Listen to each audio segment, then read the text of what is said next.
Banyak teori konspirasi mengklaim bahwa Freemasonry terlibat dalam sejumlah revolusi besar dunia, termasuk Revolusi Amerika dan Revolusi Prancis.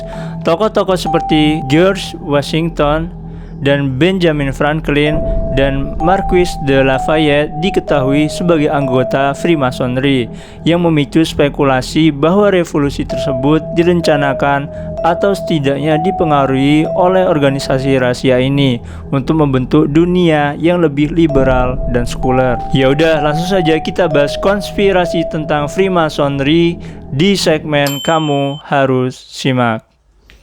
Freemasonry adalah salah satu organisasi rahasia tertua dan paling misterius di dunia, dikenal dengan simbol kompas dan penggaris yang ikonik.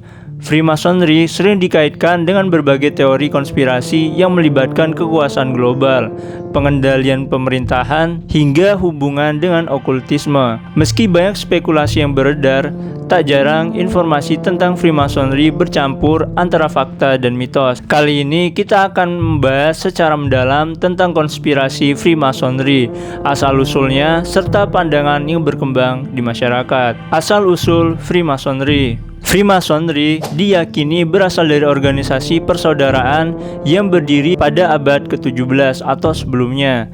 Pada awalnya, kelompok ini terdiri dari para tukang batu atau mason yang ahli dalam membangun katedral dan bangunan megah di Eropa.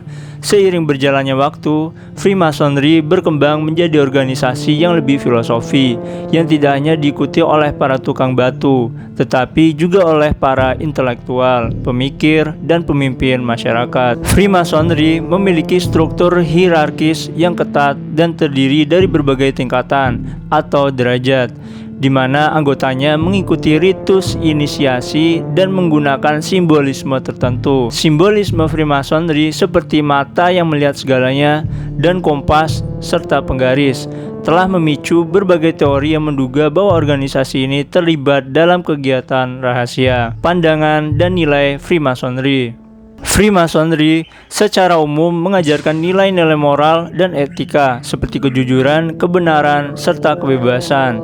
Freemason meyakini bahwa melalui persaudaraan, pendidikan, dan upaya kolektif, mereka dapat memperbaiki diri dan dunia di sekitar mereka.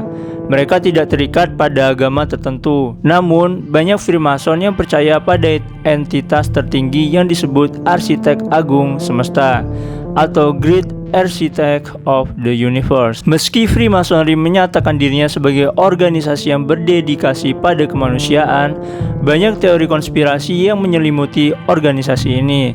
Beberapa teori paling terkenal melibatkan dugaan bahwa Freemason memainkan peran besar dalam membentuk urusan politik, ekonomi, dan bahkan agama di dunia. Berikut beberapa teori yang berkembang. Freemasonry dan pemerintahan dunia. Salah satu teori paling populer adalah bahwa Freemasonry bertujuan untuk membentuk pemerintahan dunia baru, yaitu New World Order.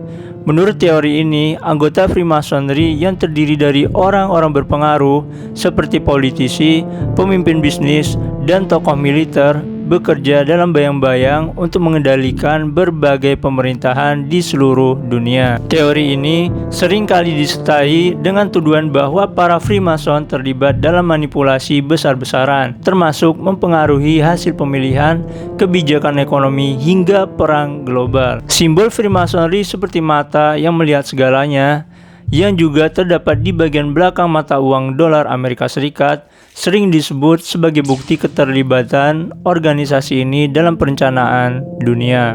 Freemasonry dan revolusi besar. Banyak teori konspirasi mengklaim bahwa Freemasonry terlibat dalam sejumlah revolusi besar dunia, termasuk revolusi Amerika dan revolusi Prancis. Tokoh-tokoh seperti George Washington dan Benjamin Franklin serta Marquis de Lafayette diketahui sebagai anggota Freemasonry, yang memicu spekulasi bahwa revolusi tersebut direncanakan atau setidaknya dipengaruhi oleh organisasi rahasia ini untuk membentuk dunia yang lebih liberal dan sekuler. Freemasonry dan okultisme.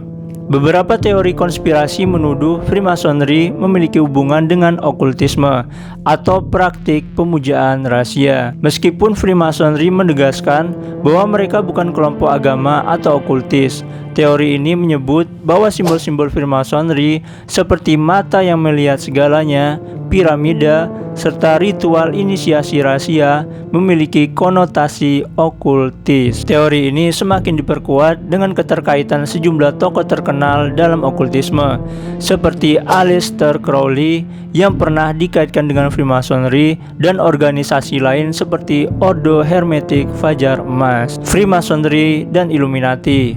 Freemasonry sering dikaitkan dengan organisasi rahasia lain yang lebih misterius, yaitu Illuminati.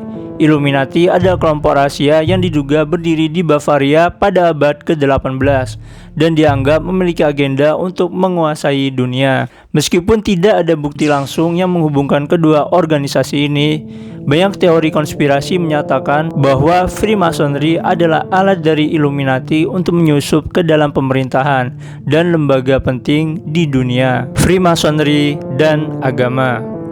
Freemasonry juga dituduh memiliki agenda anti-agama, terutama dalam kaitannya dengan gereja Katolik.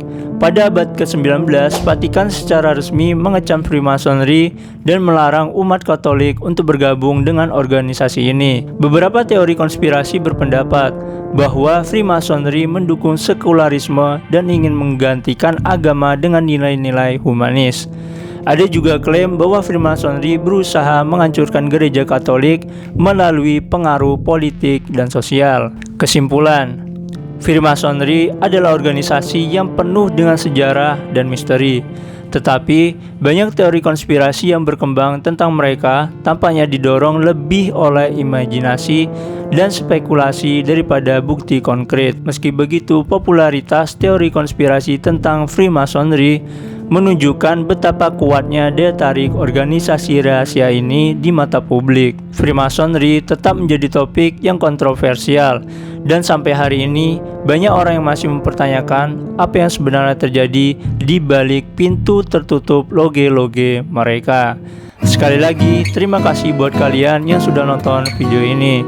Sekian pembahasan dari saya, sampai jumpa di pembahasan selanjutnya. Terima kasih.